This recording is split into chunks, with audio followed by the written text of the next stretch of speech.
1,000 tao. Ngunit ang tanging naririnig ni Ara Reyes ay ang kabog ng sarili niyang dibdib.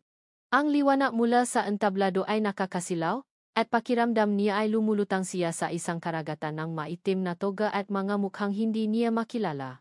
Sa harap niya, isang mikropono. Sa likod niya, ang pangalan ng kanyang unibersidad. At sa loob niya, isang takot na kasinlaki ng buong gymnasium. Nangingini ang kamay niyang may hawak sa mga pirasong papel. Huminga ka, Ara. Huminga ka. Utos niya sa sarili. Ngunit tila hindi sumusunod ang kanyang nga baga. Ito na iyon. Ang sandaling pinahirapan niya sa loob ng 4 na taon hindi sa buong buhay niya. Ito ang rurok ng lahat ng puyat, lahat ng gutom, lahat ng luhang pumata sa malumang libro. Ito ang sagot sa lahat ng pangungutya. Marahan niyang itinaas ang kanyang tingin mula sa sahe. Hinanap ng kanyang mata ang 2 taong pinakamahalaga sa mundo. Doon, sa ikatlong hanay. Malapit sa gitna, si Lola Nena, nakasuot ng luma nitong bestidang bulaklakin na isinuswat lang sa espesyal na okasyon. Ang mata nito ay maningning, may namumuong luha sa gilid, at ang ngiti nito ay abot hanggang sa makunot sa kanyang pisngi. Hawak nito ang isang lumang cellphone, nangingini na ititutok sa kanya, tiyak na nagre-record. Sa tabi nito, si Marco, ang matalik niyang kaibigan mula pa high school. Nakatayo ito. Mas matangkat sa lahat ng nakaupo sa paligid niya. Hindi ito nakangiti. Seryoso ang muka nito, ngunit sa mga mata nito ay nakikita ni Ara ang isang pagmamalaking hindi kayang itago. Tumango ito sa kanya, isang beses, isang tango na nagsasabing, kaya mo yan. Dahil sa kanila. Biglang nakaroon ng hangin ang kanyang ngabaga. Inilapit niya ang kanyang bibig sa mikropono. Isang magandang hapon po sa inyong lahat. Ang boses niya ay bahagyang garagal sa simula. Ngunit nang marinig niya itong umaling-aungaw sa buong gymnasium, isang kakaibang tapang ang dumaloy sa kanyang nga ugat. Nung bata po ako, panimula niya, may isang tanong na laging bumabagaba sa akin. Isang tanong na ibinabato sa akin sa pasilyo ng eskwelahan, sa kanto, sa tuwing may magtatanong kung sino ang mga magulang ko. Biglang bumalik sa kanyang alaala ang isang eksena. 10 taong gulang siya, nakapusot ang buhok, at yakap-yakap ang malibro. Hoy, Ara! Saan ang tatay mo? Sigaw isang batang lalaki. Wala siyang tatay. Anak sa pagkakamalian, segunda naman ng isang batang babay. Naramdaman niya ulit ang init sa kanyang pisngi, ang pagnanais na maging invisible. Ang tanging nagawa niya nun ay yumuko at maglakad ng mas mabilis. Ang sagot ko po nun ay katahimikan. Papatuloy niya sa entablado. Ang boses niya ay mas matatak na ngayon. Katahimikan. Dahil hindi ko alam ang isasagot. Paano mo ipapaliwanag ang isang bagay na kahit ikaw mismo ay hindi mo naintindihan? Paano mo hahanapin ang isang taong hindi mo alam kung hinahanap ka rin ba? Lumaki po akong ulila sa ina, at walang kinikilalang ama. Ang tanging pamilya ko ay ang lola ko. Tumingin siya muli kay Lola Nena. Nakita niyang humagulhol na ito ng tahimik, habang tinatapik-tapik ni Marco ang likod nito. Siya po ang nagturo sa akin na ang pamilya ay hindi lang nakikita sa dugo. Ito ay nasa pag-aruga. Nasa sakripisyo. Nasa bawat butil ng kanin na isusubo niya muna sa akin bago siya kumain. Nasa magabing pinupunasan niya ang laknat ko kahit pagod na siya sa paglalabada. Itinuro niya sa akin na ang kahirapan ay hindi hadlang, kundi isang hamon. Ang mapangungutya ay hindi lason, kundi panggatong. Panggatong para pagbutihin ang paaral, para abutin ang pangarap na tila napakalayo. Kaya ngayon, habang nakatayo ako rito sa harap ninyo, hindi na po katahimikan ang sagot ko. Huminga siya ng malalim. Ang pangalan ko po ay Ara Reyes. Summa cum laude. At hindi po ako isang pagkakamali. Isa po akong patunay. Patunay na kahit saan ka man magmula. Ang mahalaga ay kung saan ka patungo. Maraming salamat po. Kasabay ng huling salita niya ay ang pagbagsak ng isang butingang luha mula sa kanyang mata. Sinundan ito ng nakabibinging palakpakan. Tumayo ang lahat. Ang palakpakan ay parang isang malakas na alon na bumalo sa buong pagkataon niya. Tinatangay ang lahat ng sakit at takot na kinimkim niya sa loob ng maraming taon. Pagbaba niya ng entablado, ang unang sumalubong sa kanya ay ang mahigpit na yakap ni Lola Nena. Amoy baby powder at pagmamahal. Ang galing-galing mo. Apo ko, sabi nito sa gitnang mahigbi. Sumunod si Marco, na ginulo ang buhok niya. Sabi ko sayo, kaya mo, pinaya mo ang lola. Kayo rin naman, biro ni Ara, habang pinupunasan ang kanyang nga luha. Ang nga sumunod na araw ay isang panaginip. Ang video ngang kanyang talumpati, na kinuha sa nangingini na cellphone ni Lola Nena, ay in-upload ni Marco sa social media. Sa una ilang kaibigan at kamag-anak lang ang net-share. Pagkatapos, daan-daan. Kinabukasan. Libo-libo na. Nag-trending ito. Ang tinik ngang pangarap, sabi ngang isang headline. Dalagang ulila, nagtapos na sumutsyum laude, nakpaya sa buong bansa, sabi naman ng isa pa. Masayang-masaya si Lola Nena. Araw-araw, ipinapakita niya sa kanilang nga kapitbahay ang video, ang nga comments, ang bilang nga shares. Iyan ang apo ko. Pauli-ulit niyang sabi. Puno ngang pagmamalaki. Para kay Ara, ang lahat ay surreal. Ngunit ang buhay ay kailangang magpatuloy. 2 araw pagkatapos ng graduation, bumalik na siya sa pagtulong sa maliit na sari-sari store ni Lola Nena sa harap ng kanilang bahay. Naayos siya nga dalata sa estante nang tumuno ang kanyang cellphone. Isang unknown number. Hello? Sagot niya. Habang isinasara ang pintong ref para sa isang customer na bumili ng soft drinks. Good afternoon. May I speak with Miss Ara Reyes? Tanong ng isang boses sa kabilang linya. Babay. Profesional ang tuno. Malamig. At formal. Speaking po, sagot ni Ara, bahagyang nataka. This is Jessica Cruz, the executive assistant to the CEO of Villena Corporation. Napatigil si Ara sa kanyang ginagawa. Villena Corporation? Ang isa sa pinakamalaking kumpanya sa buong Pilipinas? Ano po yun? Ma'am? Nautal niyang tanong. My apologies for the unsolicited call, Miss Reyes. My boss, Sir Ricardo Villena, saw your graduation speech online. He was deeply moved by it. May paalinlangan sa tono ng babae na parabang pinipili nito ang bawat salita. Talaga po. Yun lang ang nasabi ni Ara. Ang puso niya ay nagsimula na namang kumabo ng mabilis, pero dahil sa ibang dahilan. Yes. And for that reason. Huminto sandali ang babay. Narinig ni Ara ang isang mahinang pagtipa sa keyboard. Don Ricardo Villena of Villena Corporation would like to request a private meeting with you, Miss Reyes. Nabitiwan ni Ara ang hawak niyang latang na sardinas. Gumulong ito sa sahig na semento na may malakas na kalansing. Ngunit hindi niya ito narinig. Ang tanging naririnig niya ay ang masalitang iyon, umulit-ulit sa kanyang isipan, na parang isang sirang plaka. Don Ricardo Villena. Ang maalamat na CEO. Gusto siyang makita. Bakit? Mula sa bintanang salamin ng kanyang opisina sa pinakatuktok ng Villena Tower, tanaw ni Don Ricardo Villena ang buong siyudad ng Makati. Ang nga gusali ay parang nga sundalong nakatayo, ang nga sasakyan sa ibaba ay parang nga langgam na may kanya-kanyang patutunguhan. Ito ang kanyang kaharian. Isang kahariang binoniya mula sa dugo, pawis, at mga desisyong kasing tigas ng bakal. Ngunit sa sandaling iyon, ang lahat ng kapangyarihang iyon ay walang kwenta. Ang tanging mahalaga ay ang imahe sa screen ng kanyang mamahaling laptop. Isang dalaga, nakatayo sa entablado, may nangingilit na luha sa mga mata. Si Ara Reyes. Pinindot niya ang replay button sa ika-10 pagkakataon. Ang pangalan ko po ay Ara Reyes. Summa cum laude. At hindi po ako isang pagkakamali. Isa po akong patunay. Bawat salita ay parang isang suntok sa kanyang sikmura. Ang boses na iyon, may tapang at pait. Ngunit may lambing na hindi may pagkakaila. At ang ngamatang iyon, Diyos ko, ang ngamatang iyon. Marahan niyang binuksan ang isang nakatagong drawer sa kanyang mesa. Mula sa ilalim ng mapapeles, kinuha niya ang isang luma at kupas ng litrato. Isang dalagang nakangiti sa kamera, ang buhok ay hinahangin, at ang nga mata ay nangungusap ng purong kaligayahan. Si Elena. Ang kanyang Elena.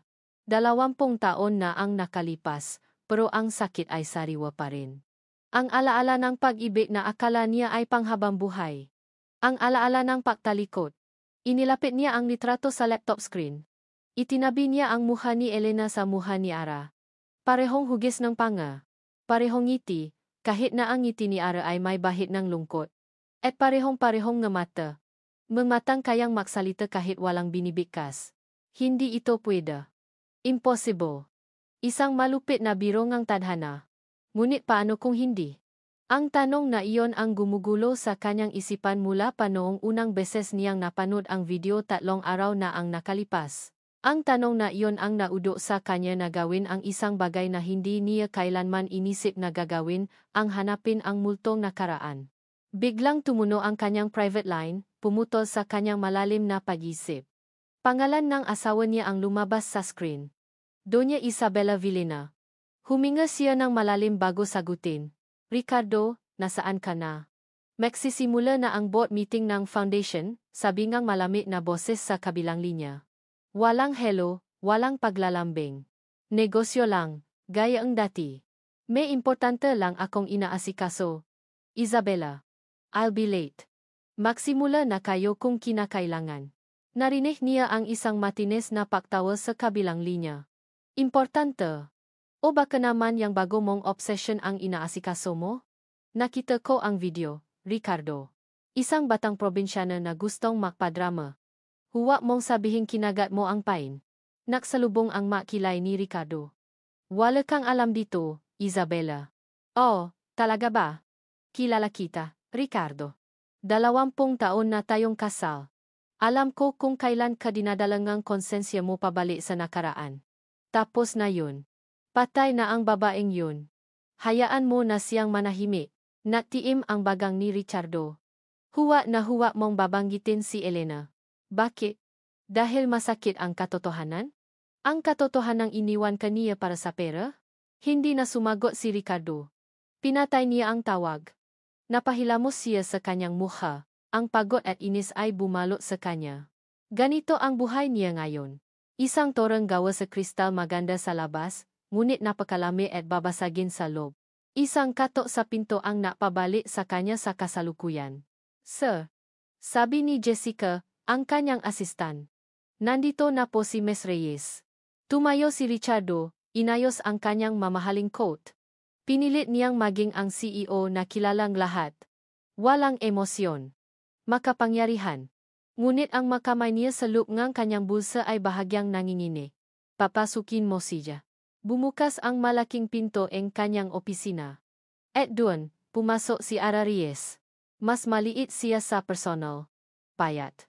Nakasuot ng simpleng bestida na halatang pinili para magmukhang formal, ngunit hindi may tago ang pagiging simple nito. Sa kamay niya, mahigpit niyang hawa ang isang lumang bag. Ngunit hindi iyon ang nakita ni Ricardo. Nang maangat ito ang tingin at matama ang kanilang nga mata. Huminto ang paikot ng kanyang mundo. Ang lahat ng pagdududa, lahat ng lohika, ay biglang naglaho. Ang nakikita niya sa harap niya ay si Elena. Ang parehong kaba. Ang parehong hiya. Ang parehong tapang na nakatago sa likod ng mamatang tila laging may gustong patunayan. Magandang hapon po, sir, sabi ni Ara, ang boses ay nangingini. Tumagal ng ilang segundo bago nakasagot si Ricardo. Good afternoon, Miss Reyes. Please, have a seat.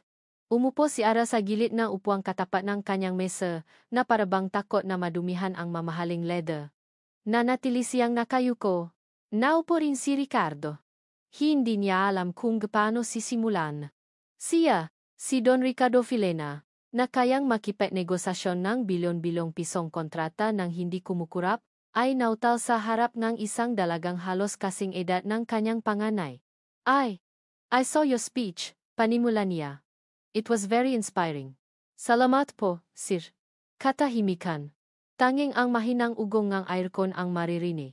Sinabi mo sa iyong talumpati na hindi mo kilala ang iyong ama, pagpapatuloy ni Ricardo, marahan, na parang naglalakat sa napakanipis na yelo.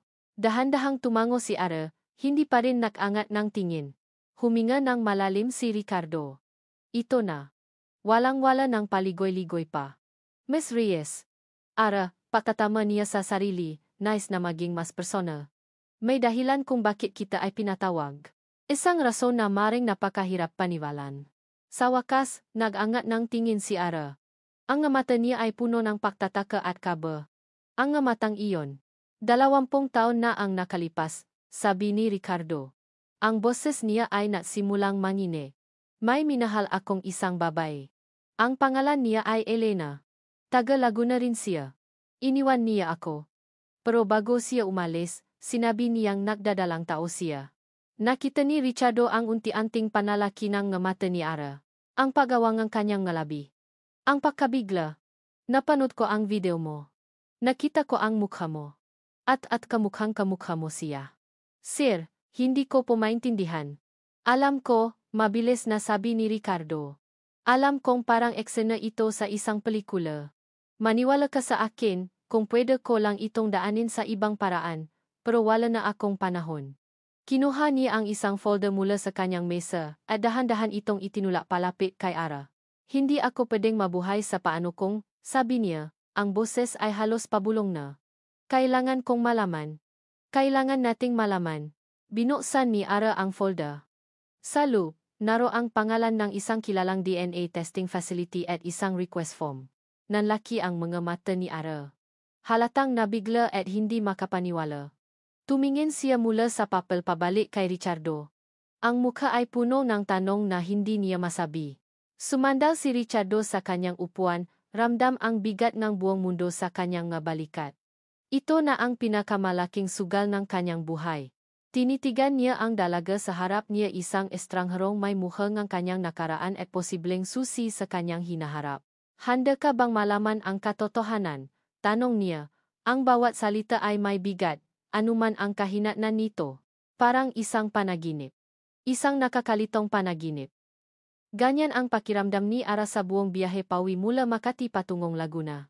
Nakaupo siya sa bus, nakatingin sa labas ng bintana, ngunit hindi niya nakikita ang magusali at magapuno na kanilang dinadaanan. Ang tanging nakikita niya ay ang mukha ni Don Ricardo Villena, ang mata nitong puno ng lungkot, ang boses nitong nanginginig, at ang tanong nitong umulit-ulit sa kanyang isipan. Handa ka bang malaman ang katotohanan? Hindi niya alam. Ang alam lang niya, ang folder na may logo and DNA testing facility ay nasa loob ng kanyang bag. At parang may daladala siyang isang bomba na kahit anong oras ay maaring sumabog. Pagbaba niya sa terminal ng bus, sinalubong siya ng papalubok na araw. Ang langit ay kulay kahel, pamilyar at payapa, ngunit ang mundo niya ay gulong-gulo. Naglakad siya pauwi na parang isang zombie. Ang napaan niya ang nagdadala sa kanya. Hindi ang kanyang isip. Pagdating niya sa harap ng kanilang maliit na bahay, naabutan niya si Lola Nena na nagdidilig ng mahalaman at si Marco na nakukumpuni ng sirang upuan sa kanilang beranda. Sila ang kanyang mundo. Ang kanyang toto at siguradong mundo. Ngunit ang daladala niya ngayon ay isang bagay na maaring sumira sa lahat ng iyon. Oh, Ara, apo, kararating mo lang? Bati ni Lola Nena, ibinaba ang tabo. Kamusta ang lakad mo? Bakit ka naman ginabi? Okay ka lang, Ara? Tanong naman ni Marco, napatigil sa pagmamartilyo. Napansin agad nito ang kakaiba sa kanyang mukha. Ganon si Marco. Palagi niyang napapansin. Hindi sumagot si Ara. Pumasok lang siya sa loob ng bahay, umupo sa lumang sopa, at inilapak ang kanyang bag sa sahig na parang napakabigat nito. Sumunod ang dalawa sa kanya. Ang mukha nila ay puno ng pag-aalala. Ara, anong nangyari? Tanong ni Lola Nena, umupo sa tabi niya at hinaplos ang kanyang likod. Huminga ng malalim si Ara. Dahan-dahan niyang kinuha ang folder mula sa kanyang bag at inilapak ito sa maliit na lamesa sa kanilang harapan.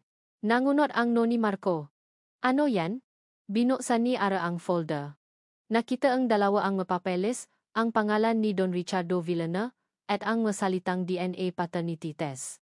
Natahimik ang buong sala. Si Marco ang unang bumasa sa katahimikan. Ano to? Joke ba to? Tumayo siya. Kinuha ang papel at binasa itong mabuti. Ang mukha niya ay unti-unting napuno ng galit. Sinasabi niya, na baka siya ang, Ara. Ano to? Sinabi ko na nga ba? May masamang bala ang taong yan.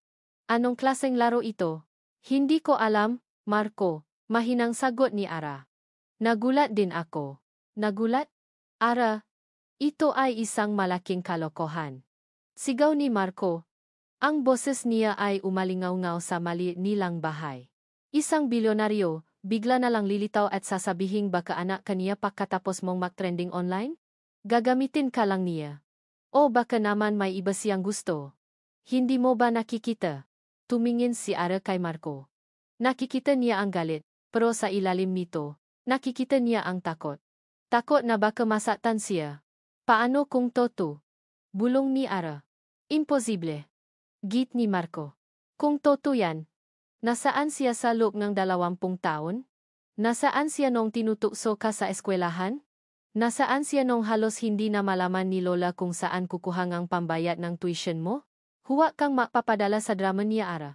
Ito ay isang bitak. Lahat ng sinabi ni Marco ay tumama sa kanya. Iyon din ang natanong sa isip niya. Ngunit may isang bagay na hindi niya mayalis sa kanyang isipan, ang sinseridad sa mga mata ni Don Ricardo. O baka naman ganun lang talaga umarta ang mayayaman? Binaling niya ang kanyang tingin kay Lola Nena. Inaasahan niyang magagalit din ito, o kaya'y tatawanan ang ideya. Ngunit iba ang reaksyon nito. Nakatiti lang si Lola Nena sa papel. Ang mukha nito ay putlang-putla. Ang mga kamay nito ay nakakuyom sa ibabaw ng kanyang kandungan. At sa mga mata nito, wala siyang nakitang gulat. Ang nakita niya ay takot. Isang malalim at pamilya na takot. Lola. Tawag ni Ara. Lola, ayos lang po kayo? Tumingin si Lola Nena sa kanya, at sa isang iglap, nakita ni Ara ang parehong takot na nakita niya noong bata siya, tuwing magtatanong siya tungkol sa kanyang mga magulang. Ang takot na nakpapatahimik dito. Kalokohan lang yan, apo, sabi ni Lola Nena, ngunit ang boses nito ay halatang pilit. Huwag mo nang isipin yan. Itapon mo na yang papel na yan. Ngunit ang reaksyon nito ang lalong nakpatibay sa isang bagay sa loob ni Ara. May mali. May hindi sinasabi sa kanya. Gabi. Hindi makatulog si Ara. Nakahiga siya sa kanyang kama, nakatiti sa kisama. Ang nga salita ni Marco at ang reaksyon ni Lola Nena ay naglalaban sa kanyang isipan. Tumayo siya at lumabas ng kwarto. Nakita niyang bukas pa ang ilaw sa kusina. Dahan-dahan siyang sumilip. Naroon si Lola Nena, nakaupo sa isang upuan, nakatalikod sa kanya. Nakayuko ito. At narinig niya ito ang mahihinang hikbi. Umiyak ang kanyang lola ng walang tuno, para siyang sinaksak sa puso. Hindi niya alam kung bakit. Ngunit alam niyang konektado ito sa pag-usap nila kanina. Bumalik siya sa kanyang kwarto, ang puso niya ay mas mabigat kaysa dati. Nahiga siya muli. Isang desisyon ang unti-unting nabubuo sa kanyang isipan. Hindi ito para kay Don Ricardo Villena. Hindi ito para sa pra o sa pangalan. Hindi rin ito para patunayan ang sarili niya sa iba. Ito ay para sa kanya. Para sa 10 taong gulang na batang umiyak sa pasilyo. Para sa lahat ng gabing tinititigan niya ang sarili niya sa salamin at nagtatanong kung sino ba talaga siya. At para sa mga luhang itinatago ng kanyang lola sa dilim. Kinuha niya ang kanyang cellphone. Hinanap niya ang numero ng asistan ni Don Ricardo. Tinitigan niya ang screen. Ang magadaliri niya ay nanginginig. Ito ay isang hakbang patungo sa isang lugar na hindi niya alam kung ano ang naghihintay. Isang lugar na maaring puno ng sakit o ng kasagutan, pero pagod na siyang manatili sa katahimikan. Pinindot niya ang call button. Ilang ring lang ay may sumagot na. Jessica Cruz. Ang parehong formal na boses. Huminga ng malalim si Ara. Pinatata niya ang kanyang sarili. Ang pag-alinlangan ay napalitan ng isang payapang determinasyon. Hello Miss Cruz, Ciara Reyes po ito. Tumahimik siya sandali, pinakikinggan ang tibok ng sarili niyang puso bago niya binitawan ang mga salitang mapapabago sa lahat. Okay. Payak na po ako. Sa kabilang linya, narinig ni Ara ang isang bahagyang pagtigil, na parabang nagulat din ang asistan, naintindihan ko, Miss Reyes. Ipapasa ko po ang mensahe kay Sir Ricardo. Salamat po. Sabi ni Ara bago ibaba ang tawag. Inilapak niya ang cellphone sa kanyang dibdib. Isang kakaibang kapayapaan ang bumalo sa kanya. Sa wakas, isang desisyon ang nagawa. Isang hakbang pasulong, hindi na patalikod. Hindi niya, namalayan na bumukas pala ng bahagya ang pinto ng kanyang kwarto. Dahan-dahan siyang lumingon. Nakatayo roon si Lola Nena. Ang kaninang takot sa mukha nito ay napalitan ng pakabigla. Sa kamay nito, may hawa itong isang baso ng tubig. Marahil ay para sa kanya. Nang marinig nito ang sinabi niya sa telepono, ang baso ay dumulas mula sa nanginginig nitong kamay. Crash! Ang tunog ngang nabasa na salamin sa sahi na semento ay umalingaw-ngaw sa katahimikan ng gabi. Para itong isang hudat, isang babala, o marahil. Ang tunog ng isang lihim na nabasa kasama nito. Nakatiti lang si Lola Nena sa kanya, ang nga mata ay nanalaki, ang nga labi ay bahagyang nakaawang. Sa sandaling iyon, alam ni Ara, nang may buong katiyakan may alam ang kanyang lola. Isang bagay na matagal na nitong itinatago sa dilim. At sa pakpayat niyang alamin ang katotohanan, hindi lang ang buhay niya ang nakatadang makbago. Ang mamahaling pabango ni Doña Isabela Villena ay tila hindi tumatalab sa amoy ngang kasinungalingan na bumabalot sa kanyang marangyang silit-aklatan. Sa ibaba ng kanyang lamesang gawa sa antigong nara, nakalata ang isang manipis na brown envelope. Ito ang sandata. Ito ang lason. Isang lalaking naka-Amerikana ang tahimik na nagabot nito sa kanya kanina, yumuko, at umalis ng walang imik. Ganyan kumilos ang nga taong binabayaran niya mabilis, maingat, at parang mga anino. Dahan-dahan niyang binuksan ang envelope. Ang nga daliri niyang may perpektong pulang manicure ay nanginginig ng bahagya hindi sa takot, kundi sa nag-aalap na galit. Sa loob naroon ang nga litrato. Ang unang litrato ay kuha sa isang babaeng nagbebenta sa isang maliit na sari-sari store. Si Ara Reyes. Nakatali ang buhok, nakasuot ng simpleng t-shirt. Sa likod niya, ang nga nakasabit na sachet ng kapa e shampoo. Napangiwi si Isabela. Basura. Ito ang klaseng tao na gustong pumasok sa kanyang pamilya. Isang hama na taga-probinsya. Ang sunod na litrato ay isang matandang babae, si Lola Nena, na nagwawalis sa harap ng isang bahay na halos gumuho na. Dito nagmula ang babaeng iyon. Sa dumi. Sa kahirapan. Lalo lamang tumibay ang kanyang paniniwala. Pero ang huling litrato ang nagpatigil sa kanya. Ang graduation picture ni Ara. Nakangiti ito, hawa ang kanyang diploma, at sa mga mata nito, doon niya nakita ang panganib. Hindi ito isang ordinaryong desperadang babae. May talino ito. May determinasyon. At iyon ang mas nakakatakot. Ang isang taong walang-wala, ngunit may pangarap, ay kayang gawin ang lahat. Tumayo si Isabela at kinuha ang isang hiwalay na cellphone mula sa kanyang drawer, isang burner phone, para sa mga tawa na hindi niya gustong mayoknay sa kanya. Isang numero lang ang naka-save dun. Fulcher. Ang pangalan na siya mismo ang nagbigay sa isang sikat na gossip blogger. Dinial niya ito. Hello. Sagot ng isang sabik na boses sa kabilang linya. May ibibigay akong kwento sa iyo, sabi ni Isabela. Ang boses niya ay kasing lamig ng yelo. Hindi siya nagpakilala. Hindi nakailangan. Ano yun? Ma'am. Halatang nasasabi ang blogger. Isang dalagang taga-probinsya. Summa cum laude. Ulila. Pamilya ba? Oh ma'am. Yung nag-trending. Yung. Huwag mo nang tapusin. Putol ni Isabela. Ito ang anggulo. Ginagamit niya ang kanyang malungkot na kwento para makakuha ng simpatiya at makapang-akit ng isang kilalang CEO. Isang desperadang gold digger na sinusubukang isalba ang pamilya niya sa kahirapan sa pamamagitan ng pet target sa isang bilyonaryo. Linawin mong pinaprahan niya ang matanda. Malinaw ba? Malinaw na malinaw po, ma'am. Mabilis na sagot ng blogger. Maglalabas ako ng article bukas na bukas din. Magaling. Pinatay ni Isabela ang tawa at inilagay ang cellphone pabalik sa drawer. Ito ang unang hakbang. Ang sirain ang imahe ng dalaga. Ang gawin siyang kontrabida sa mata ng publiko, para kahit anong sabihin niya, wala nang maniniwala. Naglakat siya palabas ng sili-aklatan at tumayo sa itaas ng kanilang malawak na hagdanan. Mula roon, tanaw niya ang mga malalaking portrait na nakasabit sa pader ng kanilang sala. Ang kanyang mga anak, si Anton, ang panganay, nakasalukuyang nag-aral ng business sa Amerika. At si Sofia, ang kanyang bunso, nakamuhang-kamuha niya.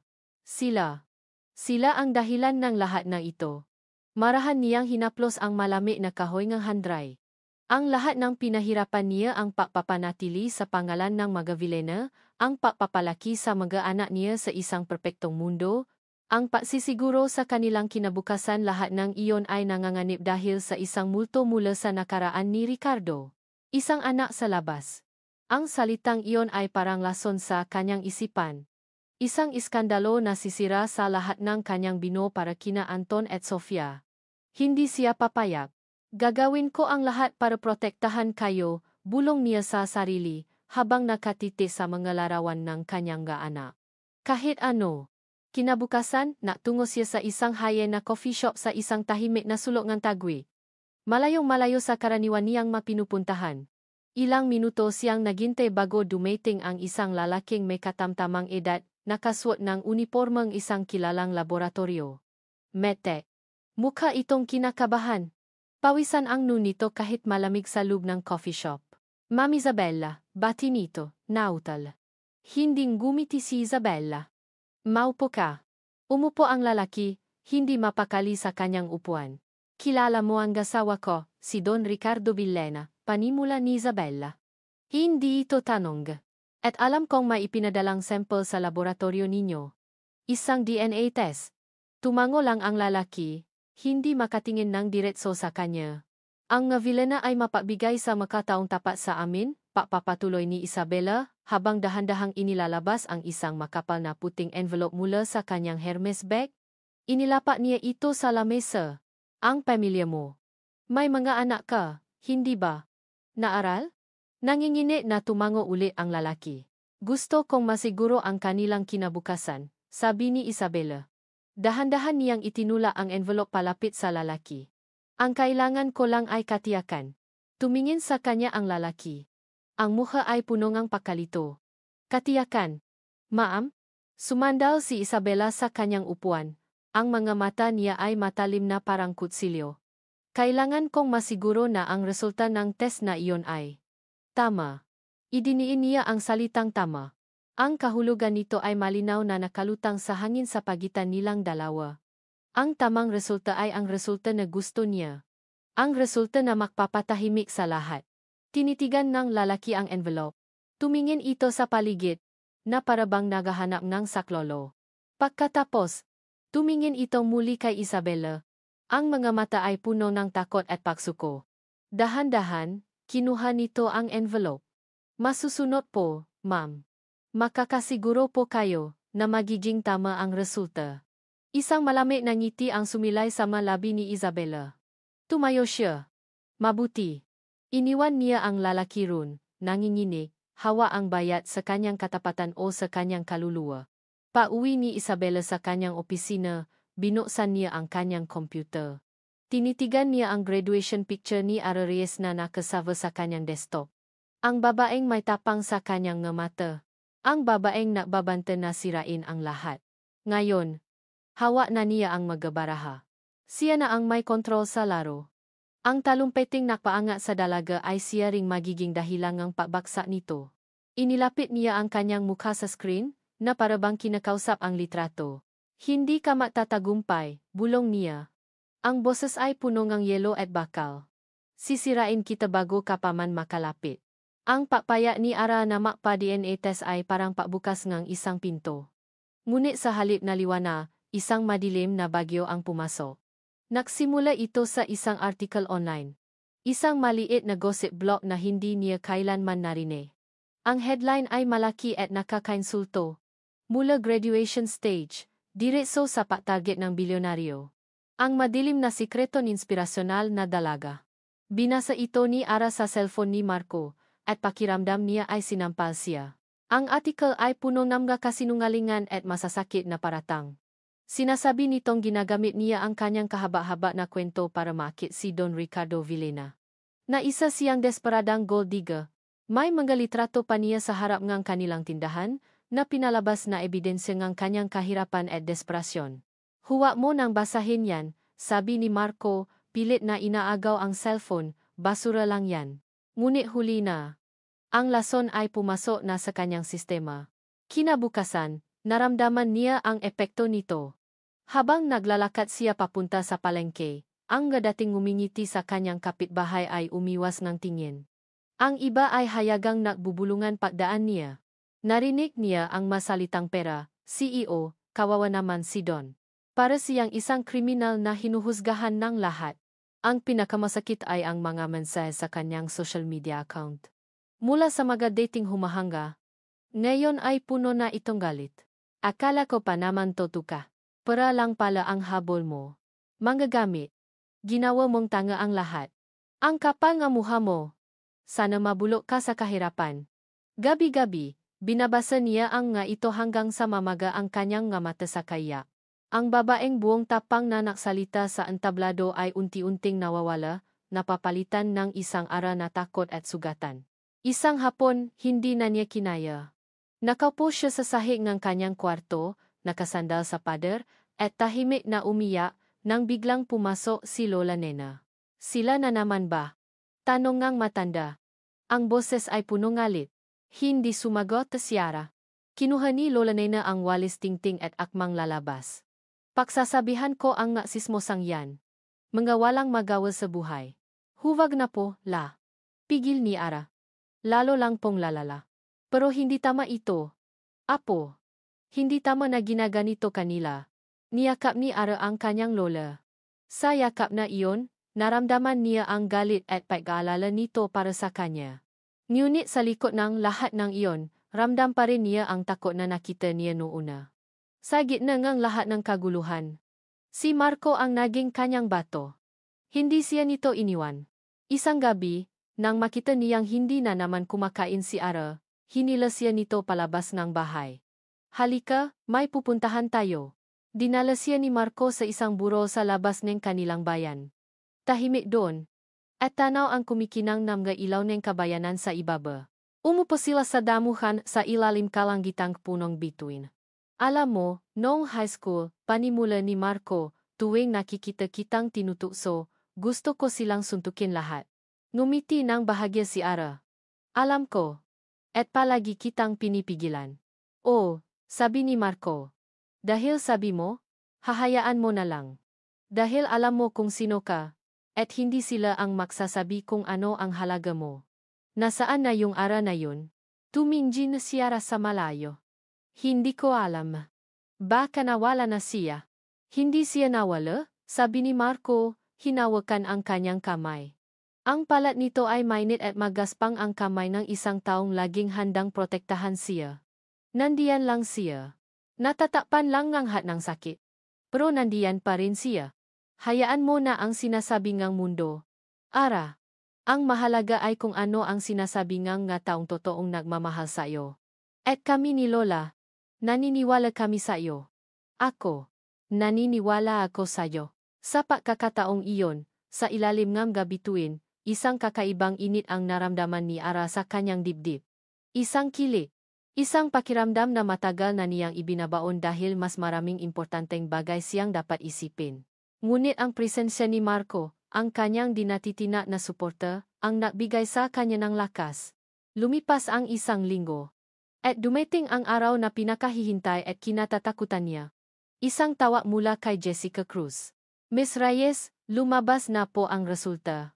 Hinihiling po ni Sir Richardo na makita kayo bukas ng umaga sa opisina ng kanyang abogado.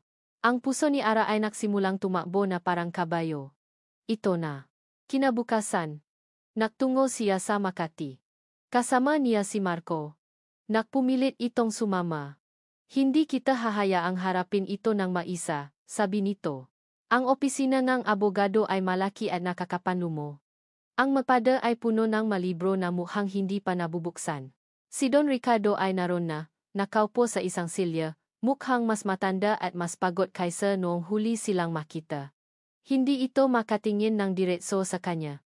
Isang matandang abogado na may makapal na salamin ang pumasok sa silid. Umupo ito sa kabisera ng mesa. Hawa ang isang salyadong puting envelope. Ang katahimikan sa loob na kwarto ay nakabibinggi. Bawat pahinga ay maririnig. Bawat pagtibok na puso ay ramdam. Dahan-dahang binuksan ng abogado ang envelope. Kinuha niya ang papel mula sa loob. Inayos niya ang kanyang salamin at binasa ito ng tahimik sa loob ng ilang segundo na parang isang kawalang hanggan. Tumingin muna ang abogado kay Don Ricardo, na nakayuko at nakakuyom ang makamay. Pagkatapos, tumingin ito kay Ara, ang mukha ay walang emosyon, ngunit may bahid ng awa. Huminga ito ng malalim at humarap sa kanilang lahat. Ang resulta. Napatigil ang pahinga ni Ara. Hinawakan ni Marco ang kamay niya sa ilalim ng mesa. Nang DNA paternity test sa pagitan ni Mr. Ricardo Villena at Miss Ara Reyes ay. Ang abogado ay huminto saglit, na para bang naghahanap ng tamang paraan para sabihin ang nasalitang babasak sa puso ng kahit sino. Tumingin itong muli kay Ara, diretso sa kanyang nga mata. Bawat segundo ay parang isang oras. Ang hangin sa loob ng opisina ng abogado ay mabigat at halos hindi mahinga. Nakayuko si Don Ricardo. Ang makasiko ay nakapatong sa kanyang matuhod. Ang makamay ay makasalikop na parang nagdarasal. Nagdarasal para sa isang himala. Ang lahat ng yaman niya. Ang lahat ng kapangyarihan. Ibibigay niya ang nga iyon para lang marinig ang salitang positif. Tumingin ang abogado kay Ara, pagkatapos ay sa kanya. At sa wakas, nasalita ito, ang boses ay walang emosyon, ngunit ang bawat salita ay parang isang pako na ibinabaon sa kanyang puso. The result is negative. 99.9%. Not a match. Tatlong salita. Iyon lang. Tatlong salita na gumuho sa mundong binuo niya sa kanyang isipan sa loob na karaang malinggo. Parang huminto ang lahat. Ang ugong ng aircon. Ang pahinga ng mataw sa silit. Ang tibok ng sarili niyang puso. Tumingala siya. Umaasang nakamali lang siya ng dinig. Ngunit nakita niya ang mukha ng abogado walang pagbabago. Nakita niya ang mukha ni Marco isang pinahalong ginhawa at galit. At nakita niya ang mukha ni Ara. Walang luha. Walang hikbi. Walang anumang ingay. Ang tanging naroon ay isang blankong ekspresyon na parabang ang kaluluwa nito ay biglang umalis sa kanyang katawan. Ang kaninang kislap ng paasa sa mamata nito ay namatay na parang isang kandilang biglang hinipan ng hangin. Dahan-dahang tumayo si Ara. Hindi ito tumingin sa kanya. Hindi ito tumingin kaninuman. Yumuko lang ito ng bahagya sa abogado at nagsimulang maglakad palabas, kasunod si Marco na masama ang tingin sa kanya. Walang salita. Walang paalam. Tanging ang bigat ng isang pangarap na nawasak. Naiwan si Ricardo na nakaupo, nakatulala sa pinto kung saan sila dumaan. Pakiramdam niya, siya ang pinakawalang kwentang tao sa buong mundo. Binigyan niya ang peasa ang isang batang matagal nang nasasaktan. Hinukay niya ang isang sugat na malapit ng magilom. Dinala niya ito sa gitna ng isang bagyong sismis at panghusga. Para saan? Para sa isang kasinungalingan. Para sa isang maling akala. Si Ricardo? Tanong ni ka-abogado. Hindi sumagot si Ricardo. Tumayo siya, kinuha ang kanyang briefcase, at lumabas ng opisina na parang isang taong naglalakad habang natutulog. Ang biyahe pabalik sa kanyang mansion ay isang pagdurusa. Ang nga matataas na gusali ng Makati na dati niyang ipinagmamalaki ay parang nga puntot. Pagdating niya sa bahay, sinalubong siya ni Isabella sa may pinto. Nakanjitito isang ngijiting puno ni Pagunawa.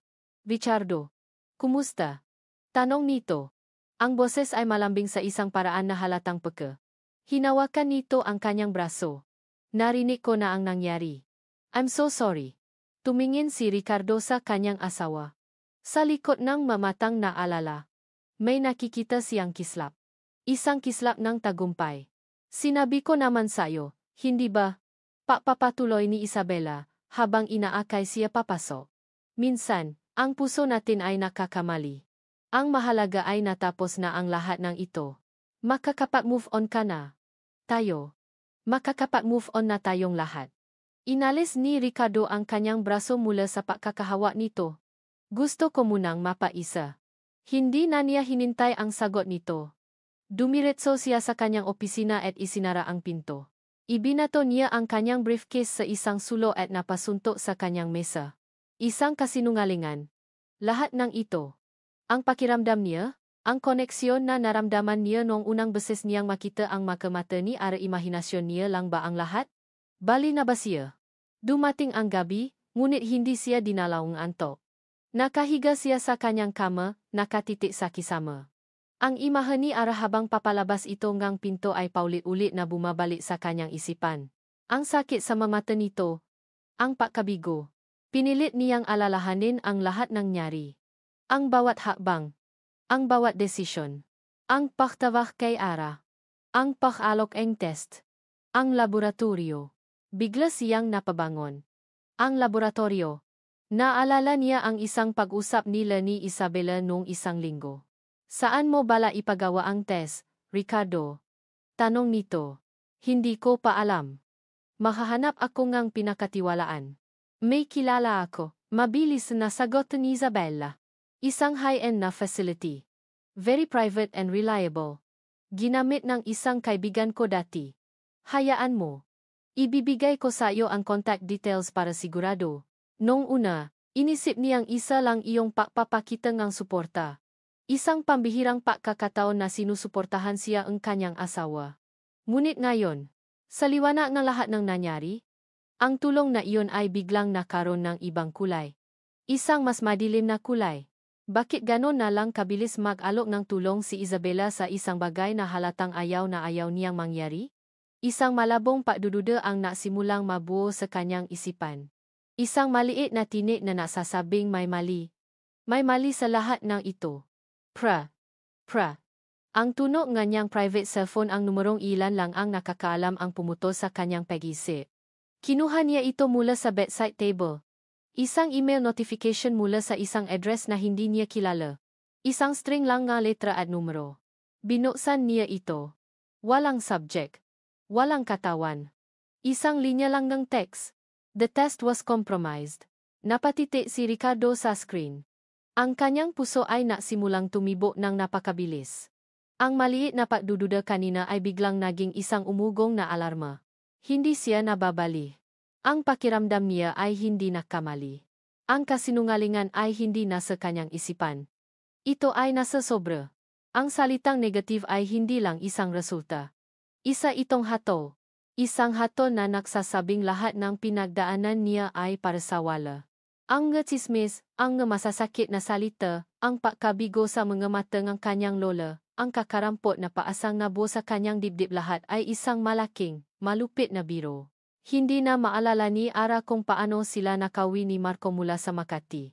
Ang tanging naalala niya ay ang mahigpit na pagkakahawa ni Marco sa kanyang kamay habang palabas sila ng gusali, na parabang isa siyang babasaging bagay na anumang oras ay maaring mabasa. Pagdating niya sa bahay, hindi niya pinansin ang nag-aalalang tanong ni Lola Nena. Dumiretso siya sa kanyang kwarto, isinara ang pinto, at doon, sa wakas, bumaksa ang kanyang mundo. Hindi siya umiyak. Mas malala pa roon. Pakiramdam niya ay tuyong-tuyo na siya sa loop. Isang disyerto. Walang paasa. Walang emosyon.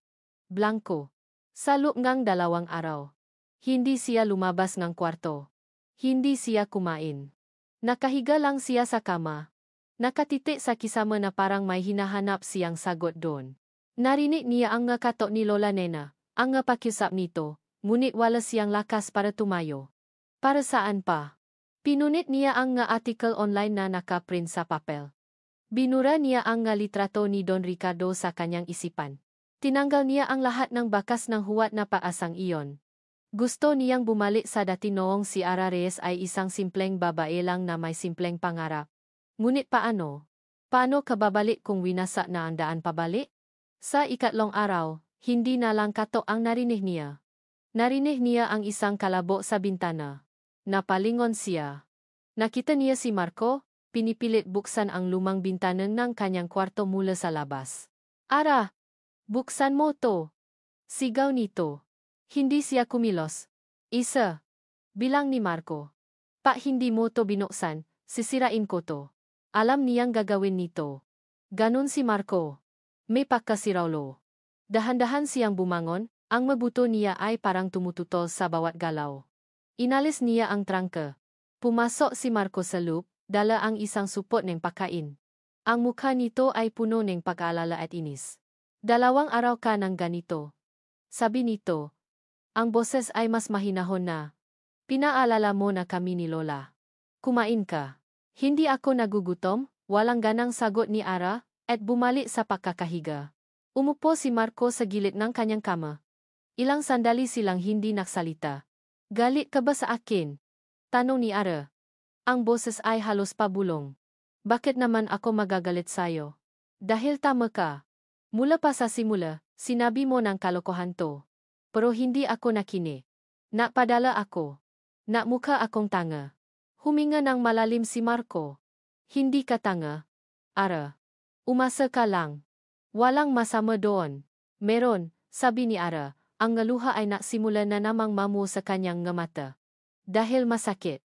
Sobrang sakit. Sa pagkakataong iyon, tuluyan nang bumuhos ang ngaluhang kinimkim niya. Humagulgol siya na parang isang bata para sa lahat ng sakit, lahat ng pagkabigo, lahat ng kahihiyan. Hindi naksalita si Marco. Hinayaan lang niya siyang umiyak.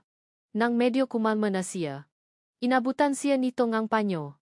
Pagkatapos, marahan nitong pinunasan ang maluhang natitira sa kanyang pisngi gamit ang hinlalaki nito. Ara, sabi nito, ang boses ay seryoso. Kalimutan mo na siya. Kalimutan mo na ang nakaraan. Tumingin si Ara sa kanya. Paano?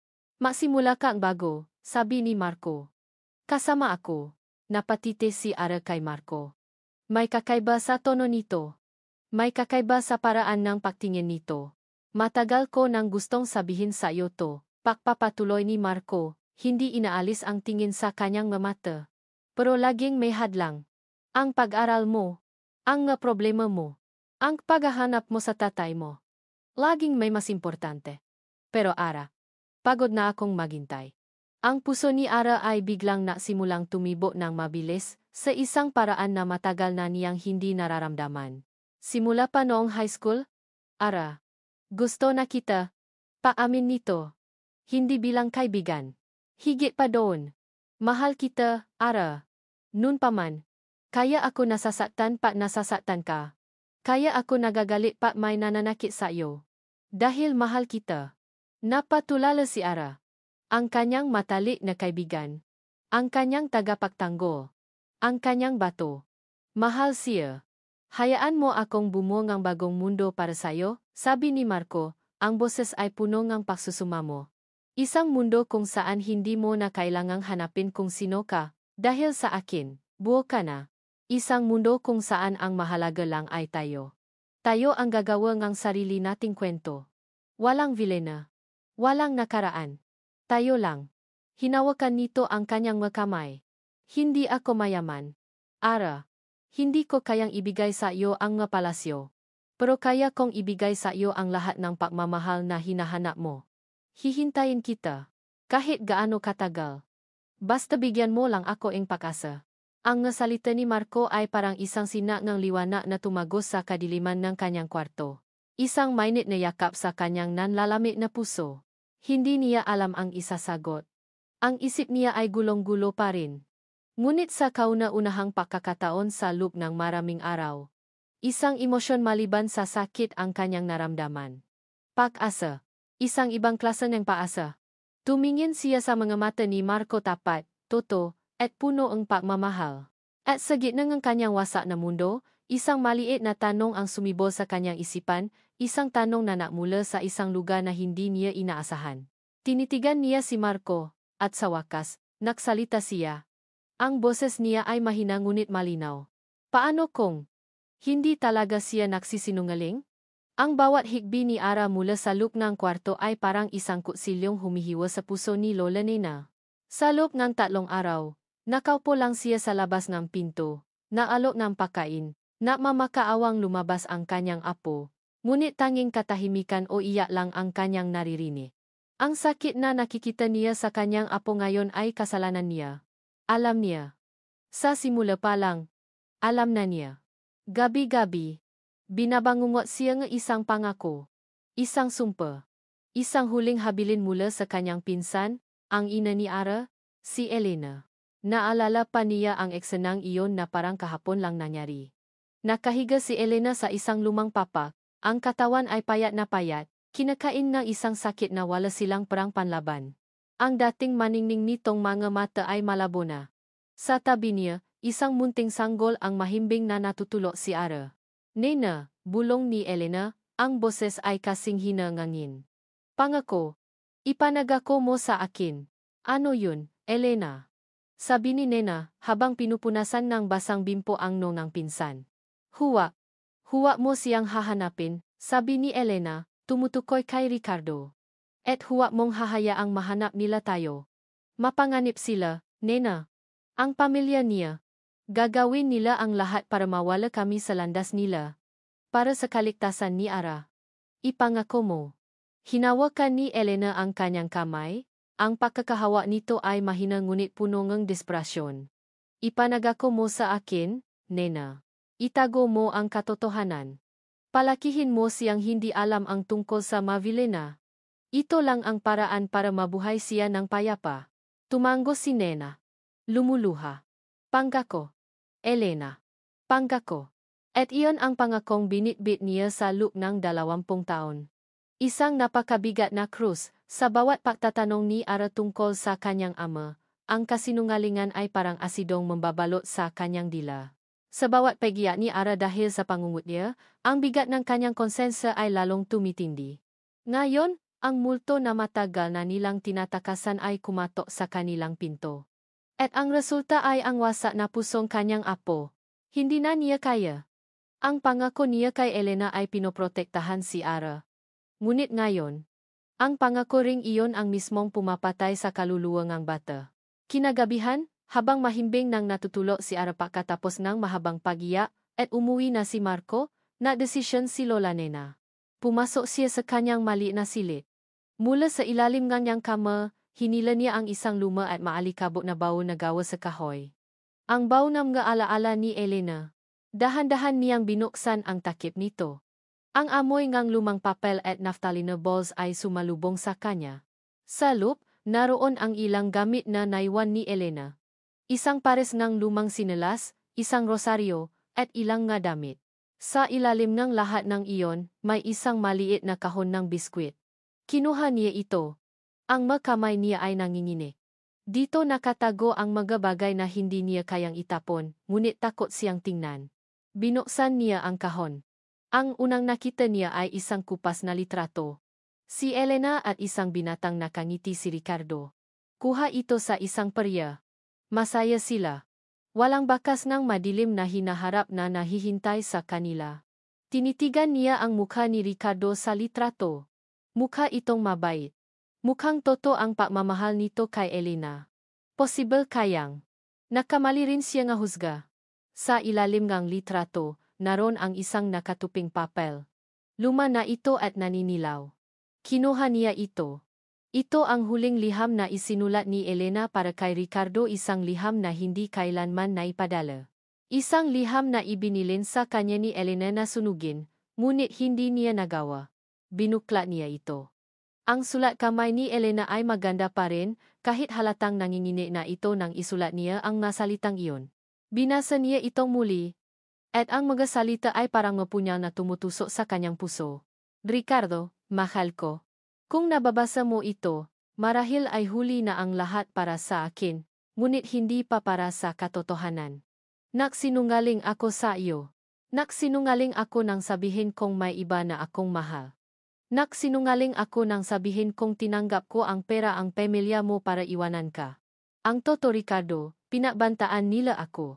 Ang iyong ina. Ang iyong ama. Sinabi nilang kung hindi ako lalayo, sisirain nila hindi lang ang buhay ko, kundi pati na rin ang buhay ng batang dinadala ko sa aking sinapupunan.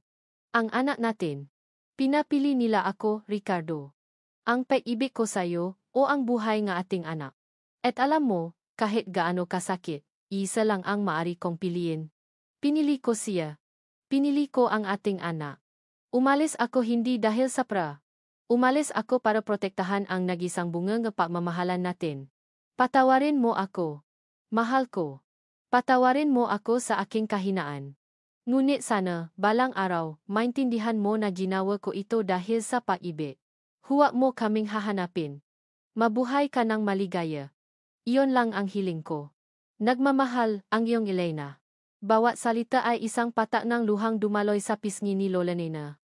Ang bigat na dinala niya sa LMD 20 taon ay biglang naging 10 beses na mas mabigat.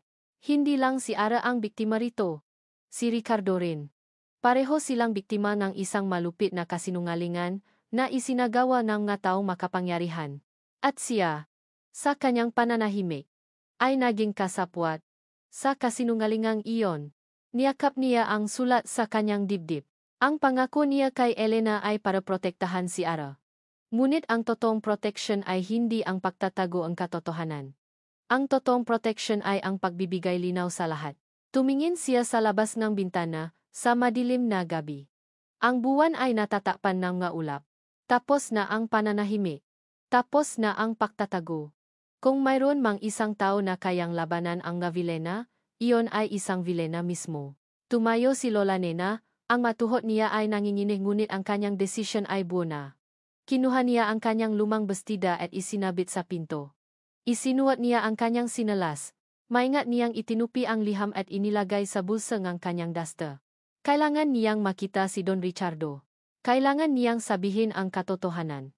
Anuman ang mangyari. Tagumpay. Ang salitang iyon ay parang isang matamis na ala na nilalasap ni Doña Isabela Villena sa bawat pegising niya. Sa loob ngang halos isang linggo, ang mansyon ng nga Villena ay bumalik sa dati nitong katahimikan. Si Richardo ay nanlulumo pa rin, ngunit hindi na nito binabanggit ang pangalan ng babaeng iyon. Ang multo ni Elena at ang anak nito ay nailibing na muli, sa pagkakataong ito, ng tuluyan. Para kay Isabela, ang lahat ay nasa ayos na. Ngunit hindi pa siya kontento. Ang tagumpay ay kailangang selyuhan. Kailangan niyang siguraduhin na ang damong ligaw na iyon ay hindi na muling tutubo. Kailangan niyang bunutin ito hanggang sa pinakaugat. Isang hapon, habang nagbabasa isang fashion magazine sa kanyang veranda, isang ideya ang pumasok sa kanyang isip.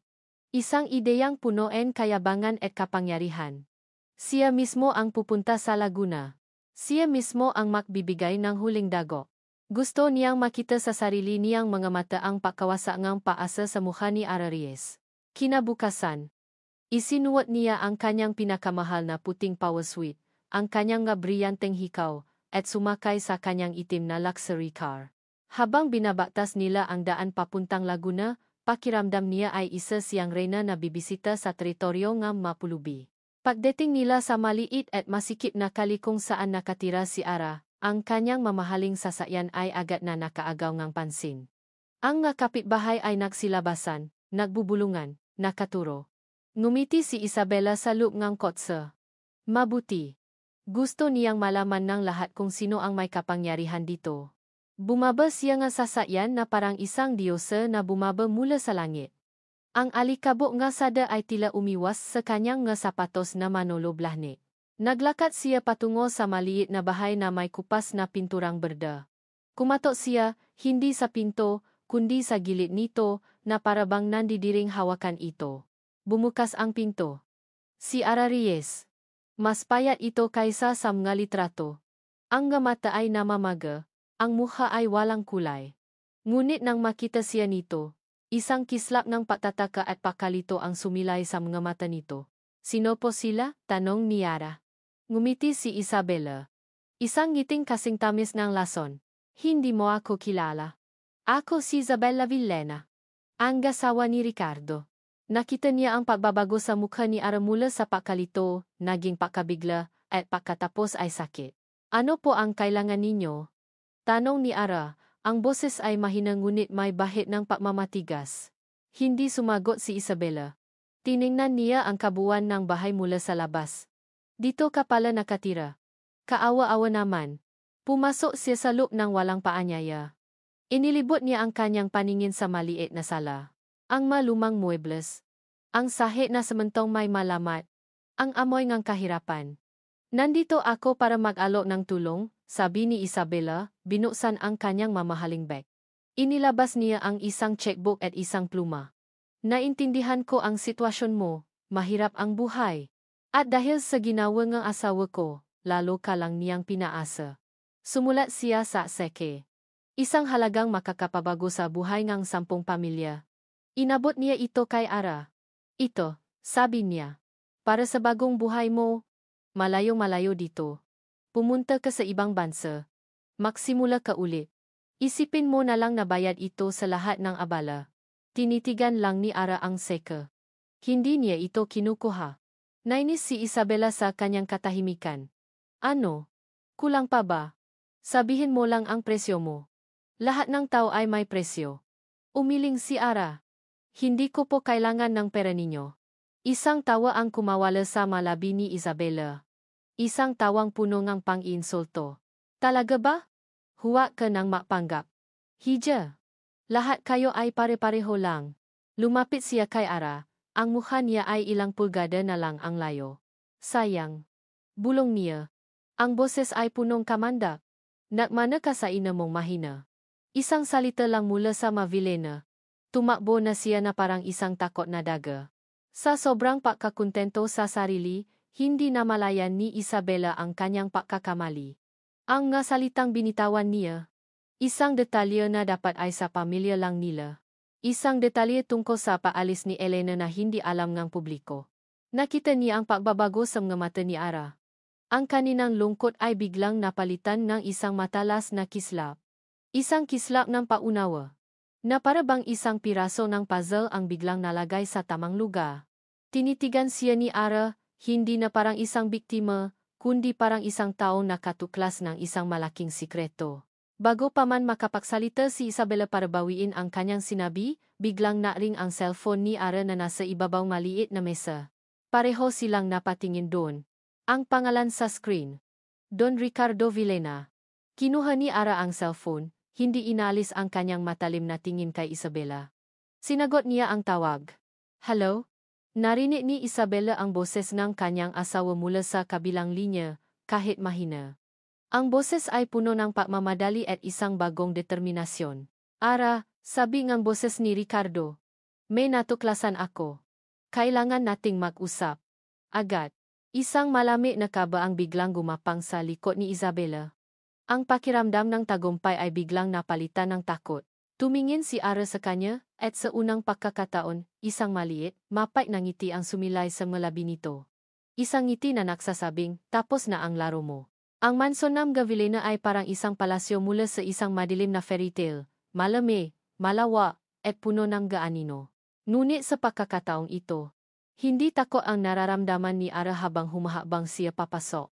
Isang kakaibang tapang, na isinilang mula sa sakit at pinanding nga katotohanan, ang dumadaloy sa kanyang nga ugat.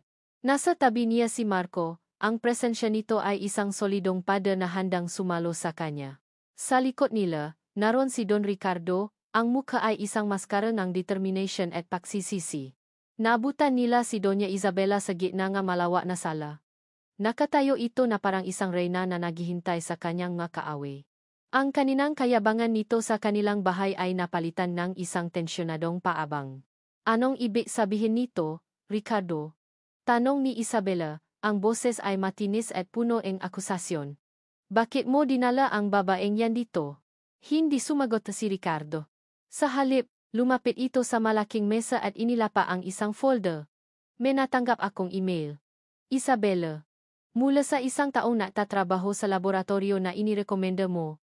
Inamin niya ang lahat. Nanlaki ang mga mata ni Isabela. Isang munting kislap ng gulat ang dumaan sa kanyang mukha bago niya ito napalitan ng galit. Kalokohan. Isa na namang desperadong hakbang mula sa babaeng yan para makuha ang pera mo.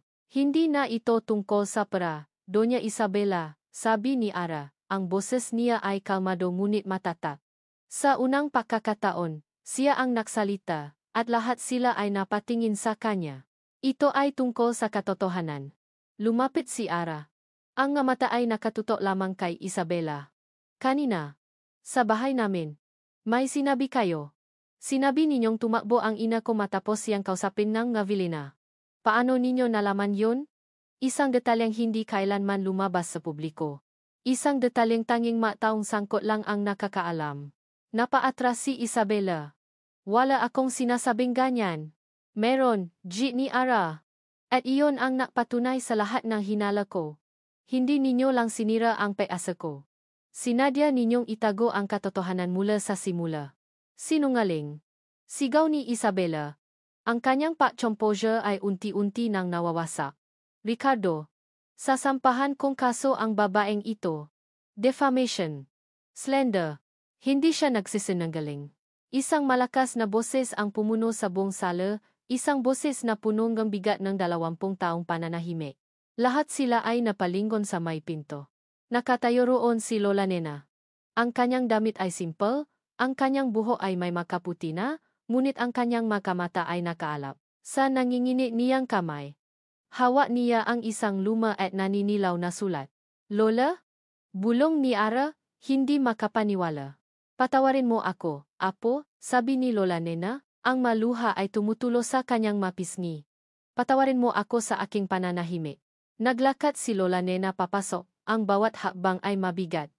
Hindi niya pinansin si Isabela. Ang kanyang nga mata ay nakatuon lamang kay Don Ricardo. Biktima rin po kayo, si Ricardo, sabi ni Lola Nena. Biktima kayo na sarili ninyong mga magulang. At doon, sa gitna ng malawak na salangam gavilena, binuklat ni Lola Nena ang sulat. Binasa niya ito ng malakas. Bawat salita mula sa liham ni Elena ay parang isang dagundong ngang kulo. Ang kuwento eng pagbabanta, ang kuwento eng sapilitang pag-alis, ang kuwento eng isang inang pinapili sa pagitan eng kanyang minamahal at eng buhay eng kanyang anak. Habang nagbabasa si Lola Nena, isang alaala ang biglang bumalik kay Ricardo. Isang flashback. Nasa loop siya ng opisina ng kanyang ama. Kakarating lang niya mula sa Amerika, puno ng galit dahil sa balitang iniwan siya ni Elena. Paano niya nagawa sa akin to? Sigaw ng batang Ricardo. Ang kanyang ama, si Don Emilio Villena, ay umiling lang. Ganyan talaga ang mga taong desperado sa pera, anak. Mas pinili niya ang seke kaysa sa iyo. Isang pagkakamali lang ang lahat. Kalimutan mo na siya. Ang kasinungalingan. 20 taon siyang naniwala sa isang kasinungalingan. Hindi siya iniwan ni Elena. Ipinaglaban siya nito sa paraang alam niya. Ipinaglaban nito ang kanilang anak. Nang matapos basahin ni Lola Nena ang sulat, isang nakabibinging katahimikan ang bumalot sa silid. Tumingin si Ricardo kay Isabela, ang nga mata niya ay puno ng sakit at pakasuklam na hindi pa nito kailanman nakita. Alam mo ba to, Isabela? Alam mo ba ang ginawa ng mamagulang ko? Doon na tuluyang bumasa ang maskara ni Isabela. Ang kanyang mukha ay napuno ng galit, pagsisisi, at pagtatanggol sa sarili. Oh! Sigaw niya, ang boses ay basag. Oh! Alam ko. At tama lang ang ginawa nila. Para protektahan ang pamilyang ito. Para protektahan ka mula sa isang hamak na katulong. At ako. Ginawa ko lang ang lahat para protektahan ang mga anak ko. Para protektahan ang kinabukasan nila mula sa isang pagkakamali. Hindi siya pagkakamali. Sigaw ni Ricardo, ang boses niya ay umalingaw na parang kulo. Tumingin siya kay Ara. Ang kanyang anak. Ang buhay na patunay ngang pag-ibig na akala niya ay nawala. Ang babaeng dumaan sa lahat ng hirap dahil sa kasalanan ng kanyang pamilya. Ang babaeng may mga mata ni Elena. Ang galit sa kanyang puso ay biglang napalitan ng isang napakalalim na lungkot at pagsisisi. Dahan-dahan siyang lumapit kay Ara. Ang bawat hakbang ay isang pag-amin sa kanyang pagkukulang. Nakatayo si Ara, hindi gumagalaw, ang nga luha ay malayang dumadaloy sa kanyang nga pisngi. Ang lahat ng kasagutan na hinanap niya buong buhay niya ay narito na. Masakit. Magulo. Ngunit totoo. Tumigil si Ricardo sa harap niya. Tinitigan niya ang mukha ng kanyang anak. Ang mukha ng kanyang Elena. Ang mukha ng 20 taon ng pangungulila. Ang lahat ng kapangyarihan at yaman niya ay walang halaga. Ang tanging salitang lumabas sa kanyang bibig ay isang bulong, puno ng lahat ng emosyong hindi niya masabi. Anak. Ang salitang ana ay lumabas sa kanyang bibig na parang isang panalangin at isang pag-amin ng kasalanan. Pagkatapos ang sigawan, pagkatapos ang paglalantad ng galihim, ang tanging naiwan sa malawak na sala ay isang mabigat at malungkot na katahimikan. Si Isabela ay umalis na, tumakbo paakyat sa hagdanan na parang isang reynang natalo sa digmaan, dala ang kanyang nawasa na kayabangan. Si Lola Nena at Marco ay magalang na lumabas muna sa hardin na bibigay sa kanila ng espasyo, isang espasyong 20 taon na ipinakait sa kanila. At ngayon, narito sila. Si Ricardo at si Ara. Ama at anak. 2 estranghero na pinag-ugnay-ngugo at pinagiwalaing kasinungalingan. Naupo sila sa hardin, sa isang stone bench na malayo sa bahay. Ang hangin ay sariwa, ngunit ang pagitan nila ay puno nga salitang hindi masabi. Si Ara ay nakaupo sa kabilang dulo ng bangko. Ang nga kama ay nasa kanyang kandungan, nakatingin sa malayo. Hindi alam ni Ricardo kung paano magsisimula. Ano ang sasabihin mo sa isang anak na ngayon mo lang nakilala? Paano ka hihingi ng tawad sa 20 taon ng kawalan? Kasalanan ko ang lahat, sa wakas ay sabi niya. Ang boses ay mahina at punong kipagsisisi. Dapat hindi ako naniwala sa kanila. Dapat hinanap kita. Kayo ngang nanay mo. Tumingin sa kanya si Ara sa unang pagkakataon. Walang galit sa mga mata nito. Tanging isang malalim na kalungkutan. Paano ninyo naman po malalaman? Biktima rin kayo. Ang mga salitang iyon, ang paunawang iyon, ay mas masakit pa kaysa sa anumang akusasyon. Dahil hindi niya deserve ang paunawang iyon. Mula sa kanyang wallet, kinuha niya ang naisang bagay na itinago niya mula kay Elena na hindi alam ni Isabela. Ang kupas na litratong laging nasa drawer kanyang opisina. Inabot niya ito kay Ara. Ang nanay mo, sabi niya. Kuha yan sa unang date namin. Dinala ko siya sa isang priya. Takot na takot siyang sumakay sa Ferris wheel, pero sa huli, pumaya din siya. Kinuha ni Ara ang litrato. Tinitigan niya ang nakangiting mukha ng kanyang ina. Isang ina na kilala lang niya sa ilang lumang litrato na itinago ni Lola Nena. Maganda po siya, bulong ni Ara. Oh, sabi ni Ricardo, isang mapait na ngiti ang sumilay sa kanyang labi. Maganda siya. At matapang. At mabuti. Lahat ng wala sa akin. Nagsimula siyang makwento. Ikinuwento niya kung paano sila nakakilala si Elena, na isang skola na nagtatrabaho bilang part-time house help sa kanila para tustusan ang pag-aral, at siya, isang binatang arogante na nahulo sa kabutihan at talino nito. Ikinuwento niya ang mga lihim nilang pakikita, ang pangarap na binuo nila, ang pangako ng isang simpleng buhay na makasama. At ikinuwento niya ang sakit. Ang sakit ng malamang iniwan siya nito. Ang galit at pagkabigo na humubo sa kanya para maging ang malamig na CEO na kilala na lahat. Ang bawat araw sa loob ng 20 taon na nagigising siyang may puwang sa kanyang puso. Habang nagsasalita siya, si Ara ay tahimik lang na nakikinig. Umiyak ito, ngunit hindi ito humihikbi. Ang mga luha ay malayang dumadaloy sa kanyang pisngi, na parabang dinidiligan nito ang isang tuyong lupa. Nang matapos siyang maiwento, si Ara naman ang nagsalita. Ikinuwento niya ang buhay niya kasama si Lola Nena. Ang kahirapan, ang pangungutya, ang gabing natatanong siya sa mabituin kung nasaan ang kanyang ama, kung mahal ba siya nito. Ikinuwento niya ang kanyang pangarap na makapagtapos, hindi para sa sarili niya, kundi para mabigyan ng magandang buhay ang kanyang lola. Habang nakikinig si Ricardo, bawat salita ay parang isang dago. Ang bawat paghihirap na dinanas ni Ara ay isang paalala ng kanyang pagkukulang. Ang buhay na dapat ay sa kanya punong karangyaan at oportunidad ay ipinakait sa kanya. Hindi na niya napigilan. Isang hikbi ang kumawala sa kanya. Isang tuno na hindi niya kailanman ginawa sa harap ng ibang tao. Napayuko siya, tinakpan ang kanyang mukha ng kanyang magkamay, at umiyak na parang isang bata. Umiyak siya para sa nawalang panahon, para kay Elena, para sa anak na hindi niya nakitang lumaki. Naramdaman niya ang isang kamay sa kanyang balikat. Marahan, nakalangan, ngunit naroon. Naangat siya ng tingin. Si Ara. Lumapit ito sa kanya. Sa mamata nito, sa kabila ng sarili nitong sakit, mayroong awa. Hindi na po natin may babalik ang nakaraan, sabi ni Ara. Ang boses ay nanginginig pa rin. Ang mahalaga na lang po siguro ay kung ano ang gagawin natin ngayon. Ang kapatawarang hindi niya hiningi ay tila inaalok na sa kanya. Ang pagtanggap na hindi niya inaasahan ay nararamdaman niya na. Tinitigan niya ang kanyang anak. Ang kanyang Ara. Ang lakas nito. Ang kabutihan ng puso nito ay purong mula kay Elena. Isang tanong ang nabuo sa kanyang isipan, isang tanong na mas mahalaga pa kaysa sa kahit anong business deal. Isang tanong na puno ng 20 taon ng pangungulila. Pwede ba? Nagsimula siya, ang boses ay basag. Pwede ba kitang mayakap? Anak. Hindi sumagot si Ara. Tumango lang ito, at ang isang tango na iyon ay sapat na. Tumayo si Ricardo. Lumapit siya sa kanyang anak. At sa ilalim ng kalangitan ng hapon, sa hardin ng mansyon na naging saksi sa napakaraming kasinungalingan, naganap ang isang bagay na totoo. Ang unang yakap ng isang ama sa kanyang anak. Mahigpit. Puno ng sakit. Puno ng pagsisisi. At puno ng isang bagong simula. 6 na buwan. Sa loob ang 6 na buwan, maraming nagbago.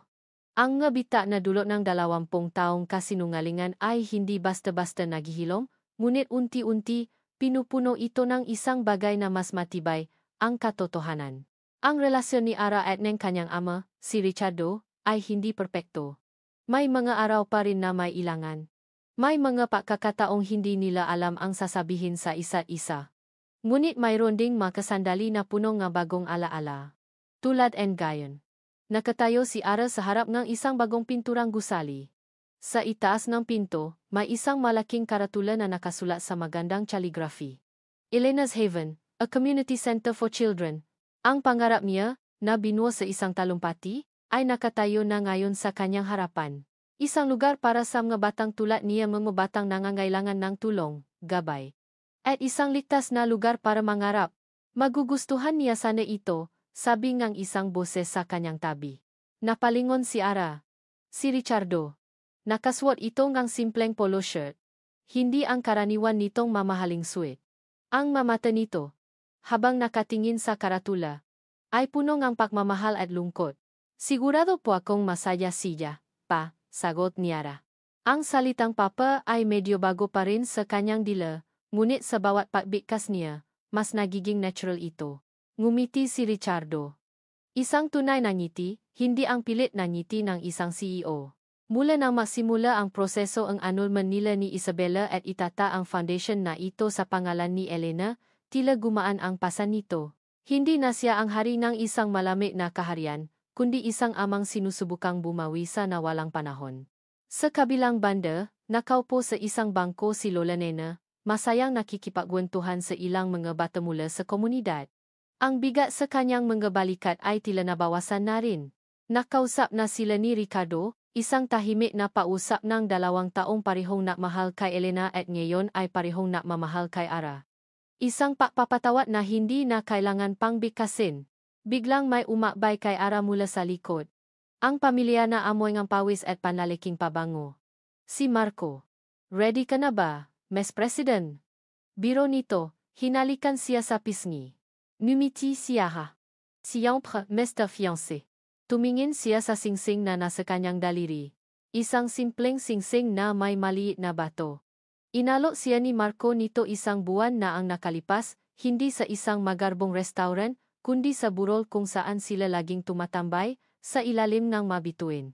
Ang sagot niya ay isang matamis na o. Sila ni Marco ang namamahala sa community center. Siya ang gumagawa ng mga programa, at si Marco naman ang bahala sa operations. Magkasama sila sa pangarap. Magkasama sila sa lahat. Nagsimula na ang maikling programa para sa inaugurasyon. Nagbigay ng maikling mensahe si Ricardo. Ang boses ay puno ng emosyon. Nagpasalamat si Lola Nena sa lahat ng tumulong. At sa wakas, si Ara na ang tinawa. Habang naglalakad siya papunta sa maliit na entablado, naalala niya ang isa pang entablado, 6 na buwan na ang nakalipas. Ang babaeng nakatayo roon ay puno ng pay at may gustong patunayan. Ang babaeng nakatayo rito ngayon ay iba na. Humarap siya sa mga tao magbata, magulang, magkapitbahay. At ang kanyang pamilya. Ang kanyang hindi perpekto ngunit buong pamilya. Noong araw, panimula niya. Ang boses ay matatak at puno ng init. Akala ko, ang paghahanap sa sarili ay tungkol sa paghahanap sa kung saan ka nagmula. Akala ko, ang halaga ko ay nakadepende sa isang pangalan, sa isang sagot sa tanong na sino ang tatay ko. Tumingin siya kay Ricardo, na nakatingin sa kanya ng may pagmamalaki. Pero natutunan ko, papatuloy niya, na ang pagkatao natin ay hindi lang tungkol sa ating nakaraan. Ito ay tungkol sa mapapili na ginagawa natin araw-araw. Ito ay nasa pagmamahal na ibinibigay at tinatanggap natin. Ang pamilya ay hindi lang sa dugo. Ito ay sa mga taong nananatili sa tabi mo sa gitna ng bagyo. Tumingin siya kay Lola Nena, na napupunas na analuha. At ang pag-ibig, sabi niya, habang nakatingin kay Marco, na nakangiti sa kanya, ay hindi tungkol sa paghahanap ng isang taong bubuo sa'yo, kundi sa isang taong sasamahan kang buuin ang sarili mo. Huminga siya ng malalim. Ang puso niya ay puno ng pasasalamat. Hindi ko na kailangang hanapin kung sino ako. Ako si Ara Reyes. Anak, apo, kaibigan, at malapit ng maging asawa. At ito po, ang Elena's Haven, ay hindi lang isang gusali. Ito ay isang paalala na kahit sa pinakamasakit na nakaraan, pwedeng maksimula ang isang magandang kinabukasan. Na ang bawat isa sa atin, kahit saan pa man nakmula, ay may karapatang mangarap at bumuo kay sarili nating kwento. Pagkatapos ang kanyang talumpati, sinalubong siya ang masigabong palakpakan. Ngunit ang pinakamahalaga ay ang yakap ang 3 taong pinakamahalaga sa kanya. Habang papalubo ang araw, nakatayo silang apat si Ara, Ricardo, Lola Nena, at Marco pinapanot, ang mga batang masayang naglalaro sa bagong playground. Hindi na siya ang batang naghahanap ng kasagutan sa dilim. Natakpuan na niya ang kanyang liwanag. Hindi sa isang pangalan o sa isang yaman, kundi sa pagpapatawad, pagtanggap, at sa pag-ibig na naghihintay lang pala sa kanyang tabi. Ang kwento niya ay hindi natapos sa paghahanap ng kanyang ama. Doon pa lang ito naksimula. At dito nagtatapos ang makulay na kwento ni Ara, at ng kanyang paghahanap sa katotohanan, pagpapatawad, at tunay na pag-ibig. Mula sa aking puso, maraming salamat sa inyong walang sawang pagsubaybay sa bawat kabanata ng buhay ni Ara. Isang karangalan para sa akin na ibahagi ang kanyang kwento sa inyo. Sa bawat salitang aking isinulat, kasama ninyo akong kinabahan, nasaktan, kinilig, at umasa. Ang kwento ni Ara ay isang paalala na ang tunay na pagilom ay nagsisimula sa pagpapatawad hindi lang sa iba, kundi pati na rin sa ating mga sarili. Ipinakita rin nito na ang pamilya ay hindi laging perpekto, ngunit ang masugat nito ay kayang gamutin ng katotohanan at pag-unawa. At higit sa lahat, ang paibig. Sa kahit anong anyo nito paibig mula sa isang lola, sa isang tapat na kaibigan, sa isang amang nagsisisi, at sa isang kasintahan ay laging nagbibigay ng pag-asa. Ngayon, nais ko namang marinig ang inyong boses. Ano ang pinakapaborito ninyong eksena? Anong aral ang inyong napulot sa kwentong ito? Mag-iwan lamang po ang komento sa ibaba. Hihintayin ko ang inyong sagot. Muli, maraming salamat sa inyong pakikinig. Nagmamahal. Sweet Kilipiho.